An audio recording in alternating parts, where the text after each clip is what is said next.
Hello everyone, welcome back in judicial world. हम लोगों ने पिछले लेक्चर में सेक्शन 9 तक कवर कर लिया था। अब इस लेक्चर में हम लोग सेक्शन 9A से कंटिन्यू करेंगे, ठीक है। सेक्शन 9A कहता है disposal of case relating to claim to land and partition of joint holding, ठीक है। इसका सब क्लॉज 1 कहता है the assistant consolidation officer shall. हम लोगों ने इस ये समझ लेते हैं हम लोग कि पिछले लेक्चर में जब हम लोगों ने सेक्शन 9 को देखा था तो वो बात करता था कि पब्लिकेशन ऑफ रिकॉर्ड कैसे होगा और ऑब्जेक्शन कैसे लगाए जाएंगे, ठीक है। तो सेक्शन उसका सब क्लॉज 1 बात करता था पब्लिकेशन ऑफ रिकॉर्ड का, और सब क्लॉज 2 बात कर रहा था ऑब्जेक्शन का, ठीक है। विद इन 21 डेज लगाना होता था असिस्टेंट कंसोलिडेशन ऑफिसर के बाद। उसके बाद सेक्शन 9(1) बताता है उसके आगे के प्रोसीजर को। ये कह रहा है कि assistant consolidation officer shall where objection in respect of claim to land और partition of joint holding are file after hearing the parties concern. Sub clause 1 कह रहा है where objection in respect of claim of land और partition of joint holding are file, ठीक है। जहाँ land के लिए कोई ऑब्जेक्शन फाइल किया गया है या फिर पार्टीशन ऑफ जॉइंट होल्डिंग, ठीक है। जॉइंट होल्डिंग है उसके पार्टीशन के लिए अगर ऑब्जेक्शन फाइल किया गया है तो असिस्टेंट कंसोलिडेशन ऑफिसर दोनों पार्टी को सुनने के बाद after hearing parties concern and इसका सेकंड क्लॉज कहता है where no objection are file after making such inquiry as he may deem necessary. लेकिन जहाँ कोई ऑब्जेक्शन फाइल ही नहीं किया गया है वहाँ असिस्टेंट कंसोलिडेशन ऑफिसर उसको जैसा ठीक लगे इंक्वायरी करके सेटल द डिस्प्यूट, ठीक है। डिस्प्यूट को सेटल्ड करेगा, ठीक है। Correct the mistake and effect partition as for as may be by cancellation between the parties appearing before him, ठीक है।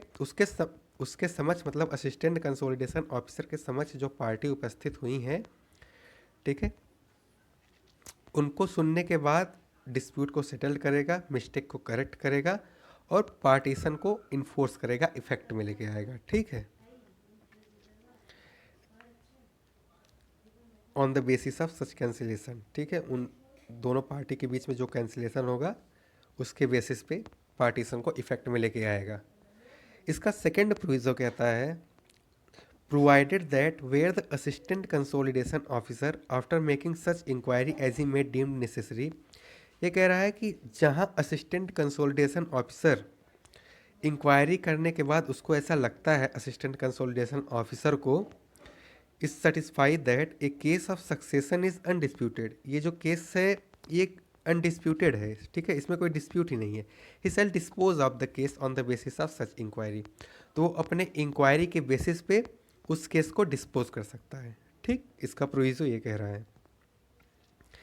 अब इसका सब सेक्शन 2 कह रहा है all cases which are not dispose of by the assistant consolidation officer under sub section 1।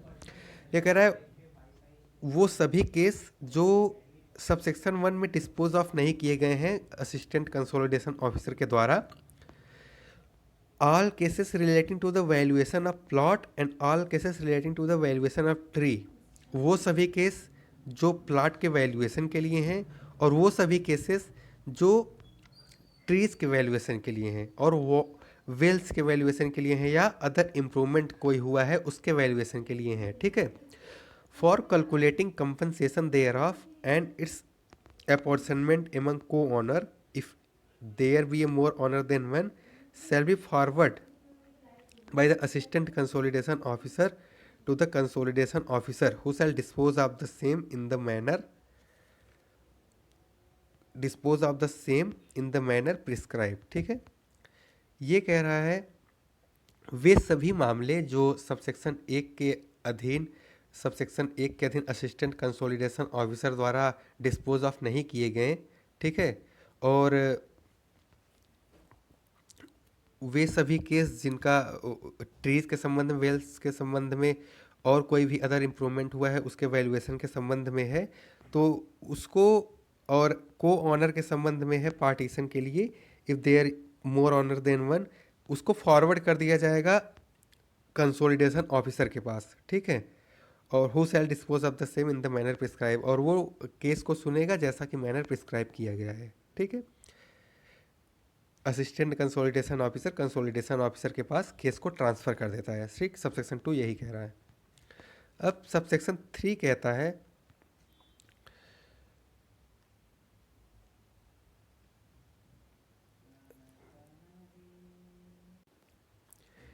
ठीक है, subsection 3 कहता है the assistant consolidation officer while acting under subsection 1 and the consolidation officer while acting under subsection 2 shall be deemed to be a court of competent jurisdiction, anything to the contrary contained in any other law for the time being in force notwithstanding, ठीक है।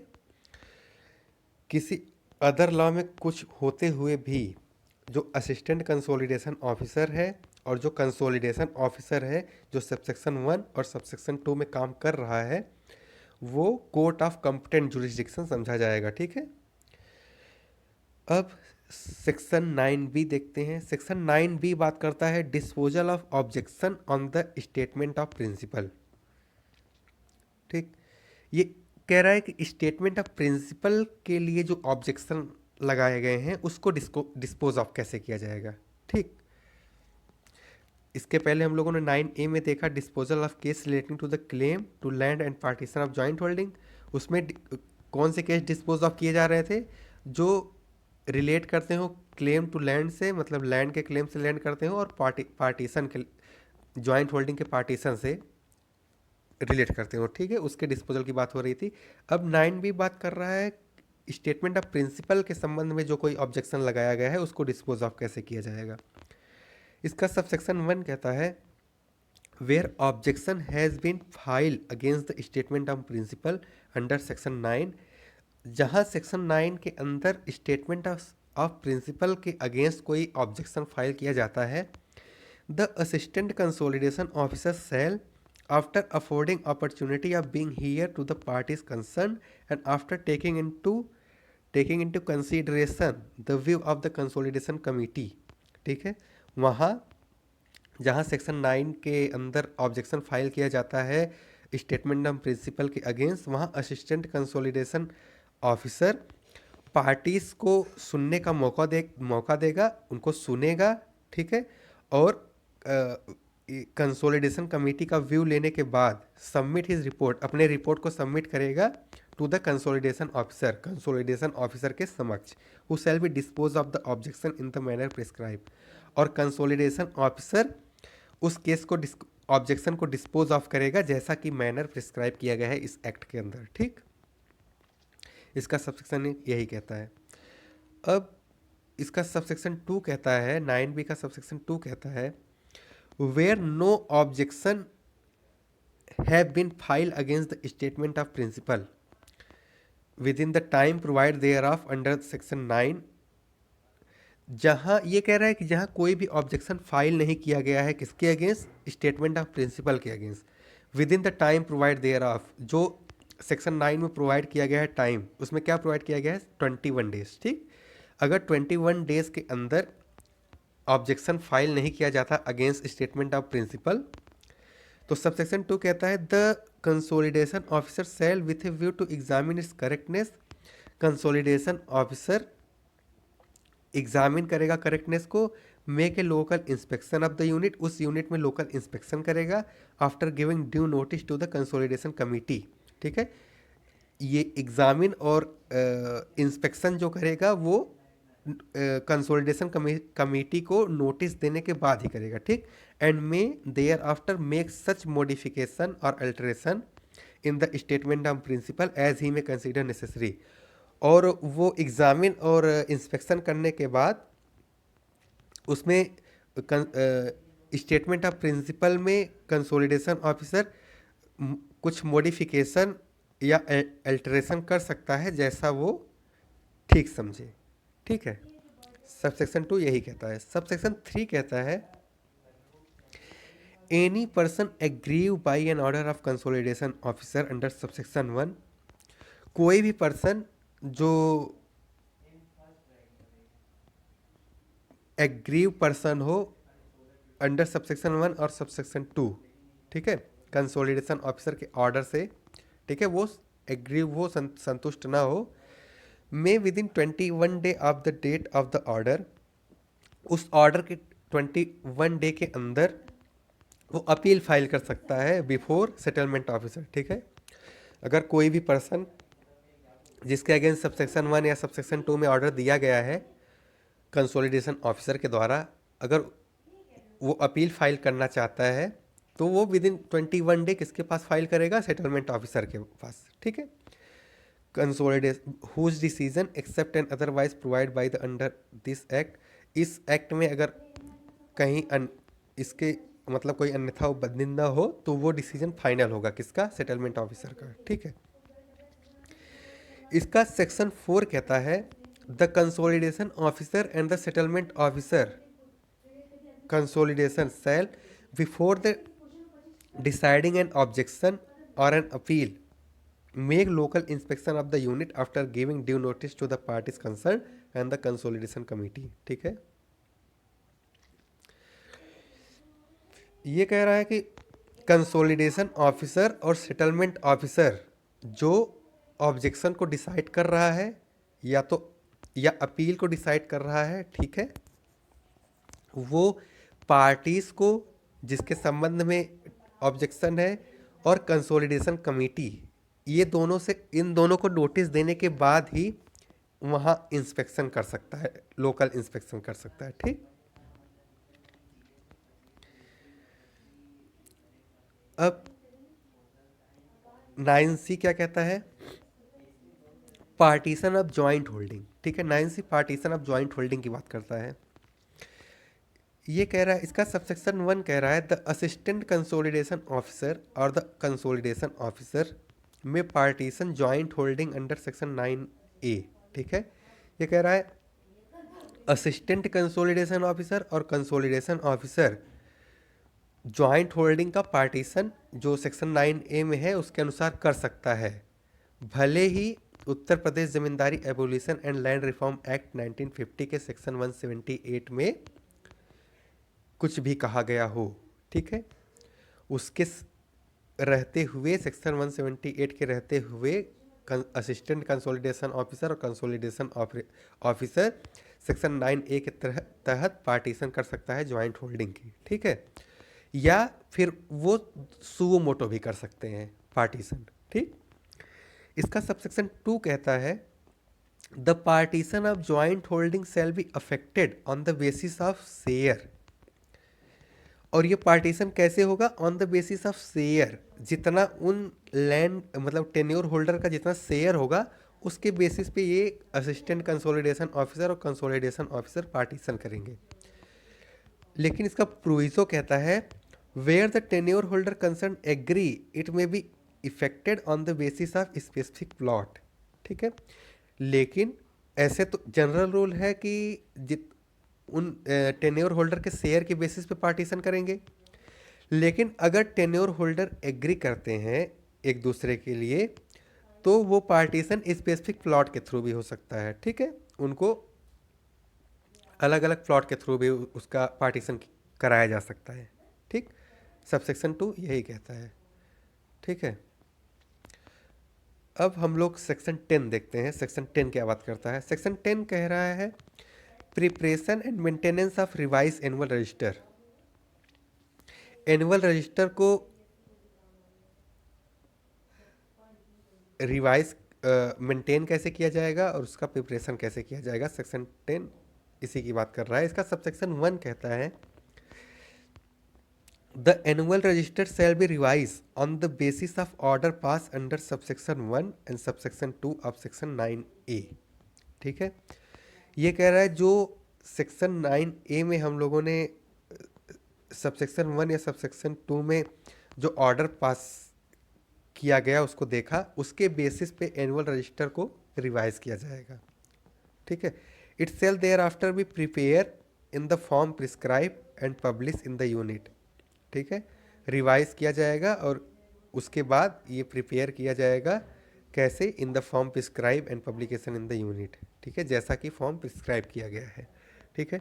Section 9(1) का सब section 1 और sub section 2 हम लोगों ने अभी देखा ही था, जिसमें ऑब्जेक्शन को डिसाइड करने की बात हो रही थी, ठीक है, जिसमें सब सेक्शन 1 में असिस्टेंट कंसोलिडेशन ऑफिसर डिसाइड कर रहा था, और सब सेक्शन 2 में अगर वो डिसाइड नहीं कर पा रहा है वैल्यूएशन के संबंध में जो था, तो वो कंसोलिडेशन ऑफिसर डिसाइड करता है, ठीक। तो वही जो ऑर्डर पास होगा उसी के बेस पे रिवाइज किया जाएगा एनुअल रजिस्टर को, ठीक है। इसका सबसेक्शन 2 कहता है where any entry in the annual register publish under subsection 1 is modified in pursuance of the order passed under this act or under any other law, a reference to the order along with the extract of its operation portion shall be noted against the said entry, ठीक। ये कह रहा है जहाँ section 1 के अधीन जो annual register publish किया गया था, ठीक है, तो इस एक्ट या किसी और भी एक्ट के अधीन रहते हुए आज्ञानुसार, ठीक है,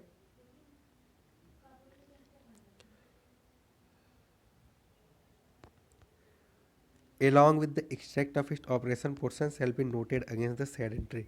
तो वो जो एंट्री किया गया है उसको उस रजिस्टर में नोट किया जाएगा, ठीक है। Where an entry in the annual register publish under subsection 1 is modified in pursuance of the order pass under this act और under any other law, a reference to the order along with the extract of its operative portion shall be noted against the said entry, ठीक है। उस entry में उसको note किया जाएगा जो भी रिवाइज किया गया है, ठीक। अब सेक्शन 11 हम लोग देखते हैं जो अपील की बात करता है, ठीक है। इसका सबसेक्शन 1 कहता है कि any party to the proceeding under section 9A, जो सेक्शन 9A में पार्टी थी, aggrieve by an order of assistant consolidation officer और consolidation officer under this act, ठीक है, दिस सेक्शन, जो सेक्शन 9A में पार्टी थी और वो एग्रीव हैं बाई ऑर्डर जो असिस्टेंट कंसोलिडेशन ऑफिसर और कंसोलिडेशन ऑफिसर ने उस सेक्शन में पास किया था, में within 21 day of the date of the order file and appeal before settlement officer, ठीक है। तो उस ऑर्डर के 21 डे के अंदर वो सेटलमेंट ऑफिसर के पास अपील फाइल कर सकती हैं, ठीक है। Who shell after affording A opportunity of being here of the parties concern, और सेटलमेंट ऑफिसर वो दोनों पार्टी को उनको सुनेगा, उनको सुनने के पश्चात अपना डिसीजन देगा, give his decision thereon which except as otherwise provide by और under this act shall be final. जो वो सेटलमेंट ऑफिसर का डिसीजन फाइनल होगा और वो जो डिसीजन देगा वो किसी भी क्वेश्चन में, मतलब किसी भी कोर्ट में क्वेश्चन नहीं किया जाएगा, ठीक। इसका सबसेक्शन 2 कहता है the settlement officer consolidation hearing and appeal under subsection 1 shall be deem to be a court of competent jurisdiction. और ये जो सेटलमेंट ऑफिसर है सबसेक्शन 1 में जो अपील सुन रहा है वो कोर्ट ऑफ कंपिटेंट जुरिसडिक्शन समझा जाएगा, ठीक है। Anything to the country contain in any law for the time being in force not standing, कोई किसी और लॉ में कुछ मतलब कि होते हुए भी ये समझा जाएगा कि सेटलमेंट ऑफिसर जो है वो कोर्ट ऑफ कंपिटेंट जुरिसडिक्शन है, ठीक। सबसेक्शन 2 यही बात कर रहा है, ठीक है। सबसेक्शन 1 कह रहा था कि विद इन 21 डे आप सेटलमेंट ऑफिसर के पास अपील फाइल कर सकते हैं, वो सुनने के बाद डिसीजन देगा और उसका डिसीजन फाइनल होगा जो किसी कोर्ट में क्वेश्चन नहीं किया जाएगा, ठीक है। और सबसेक्शन 2 कहता है कि जो सेटलमेंट ऑफिसर होगा वो कोर्ट ऑफ कंपिटेंट जुरिसडिक्शन होगा, ठीक।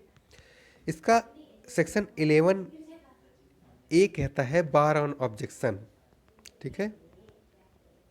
ये कह रहा है no question in respect of claim to land partition of joint holding and valuation of plot tree wells and other improvement where the question is sought to be revised by the tenure holder or by the plot or the owner of the tree well or other improvement recording in the annual register under section 10 relating to the consolidation area which have been raised under section 9 or which might or ought to have been raised under this section but has not been so raised shall be raised or hear at any subsequent stage of the consolidation proceeding। ठीक है, जैसा हम लोगों ने section 11 में अगर CPC पढ़ा होगा तो उसका सेक्शन 11 कहता है रेस जुडिकाटा। ठीक है, और उसका एक्सप्लेनेशन 4 किसका बात करता है, कंस्ट्रक्टिव रेस जुडिकाटा। ठीक, तो ये प्रोविज़न 11A उससे ही मैच करता है, सेक्शन 11A सीपीसी के सेक्शन 11 के एक्सप्लेनेशन 4 से। ठीक है, ये कहता है कि वो कोई भी क्वेश्चन रेज नहीं किया जाएगा कंसोलिडेशन प्रोसीडिंग में बाद में। ठीक है, कोई भी सब्सिक्वेंट स्टेज में जो रेज किया जा सकता था सेक्शन 9 में या फिर रेज किया गया था सेक्शन 9 में और वो डिसाइड हो गया है। ठीक है, उसको दोबारा रेज नहीं किया जाएगा।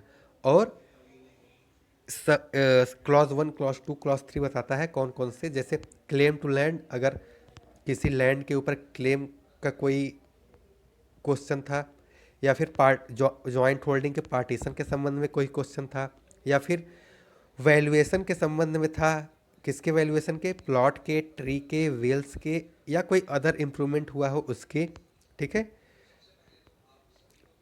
जिसके संबंध में question is thought to be raise by the tenure holder of the plot और the owner of the tree, well और other improvement regarding in the annual register under section 10। ठीक है, जिसके संबंध में रेज किया जा सकता था और या फिर रेज किया जा चुका है तो वो दोबारा रेज नहीं किया जाएगा। ठीक है, ये बार करता है सेक्शन 11A।